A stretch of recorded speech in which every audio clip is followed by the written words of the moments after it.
It's Friday, March 28, 2014, and let's talk about what happened this week over at xdadevelopers.com.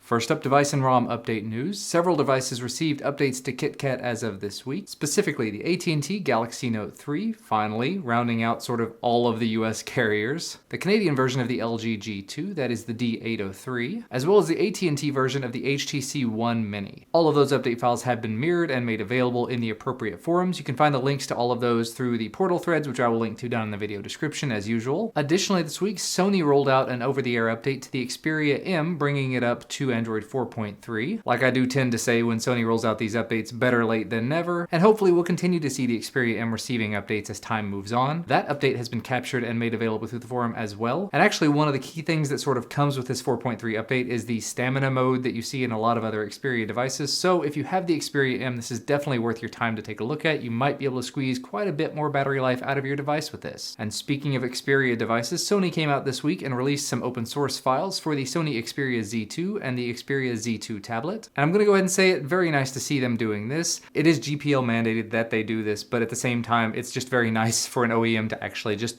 do it, make it happen. And of course, with the release of this, we should start to see more custom kernels and new recoveries and all sorts of other fun stuff like that in the very near future. And moving in a bit of a different direction, the Samsung Galaxy S5 has not even really officially been released yet, but the guys over at SamMobile managed to get their hands on a firmware from the Galaxy S5 and made that available. And from that, XDA senior member Paco7 was able to extract a system dump and has made that available through the forum as well. And then XDA recognized contributor Friedrich420 deodexed that and made that available as well. So if you're interested in diving into it to see what makes it tick, or maybe pulling some stuff out of it and porting it over to other devices, maybe you want some brand new stuff that comes with the S5 on your S4, S3, or any other device of your choosing, go ahead and take a look at the forum thread for that for all the details on it. And actually, speaking of that Galaxy S5, like I said, it hasn't even really been released yet, but Chainfire, as usual, has gone ahead and gotten it rooted, gotten CF Autoroot to work with it, specifically with the international version, that is the SMG900F. Now that is definitely not to say that it's going to work on every single Galaxy S5 when they become available. Hopefully it's just a matter of time before Chainfire figures it out and is able to root all of them with CF Autoroot. But one way or another, it's definitely worth some congratulations, so awesome work Chainfire. And the last thing to mention, this week HTC officially unveiled their HTC One, all new HTC One, the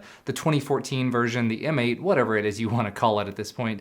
And to go along with that, XDA has gone ahead and opened up the HTC One 2014 forums. So if you've already picked up one of the new HTC Ones, or if you are thinking about it, or if you're interested in learning about what's going on in terms of development, head on over to those forums for all the details. And additionally, this week, 3 other videos were posted to XDA Developer TV. First up, TK did an Exposed Tuesday video talking about gesture controls, and then he demonstrated how to root the Samsung Galaxy Gear and install Pi controls on top of it. And finally, he did another Android app review talking about Shareboard. So for the links to any of those videos or any of the other stories I talked about, do make sure to check out the video description down below. I always include the links to everything I talk about down there. You can also find the links to my YouTube channels down there as well. I'm actually probably going to post 1 or 2 videos from the NVIDIA GPU Tech Conference I just got back from over on my channel. If you'd like to see some of those, definitely head on over there. And do make sure to subscribe to this channel if you want to receive our content as soon as it becomes available. Thank you so much for watching though, and I'll see you again next time.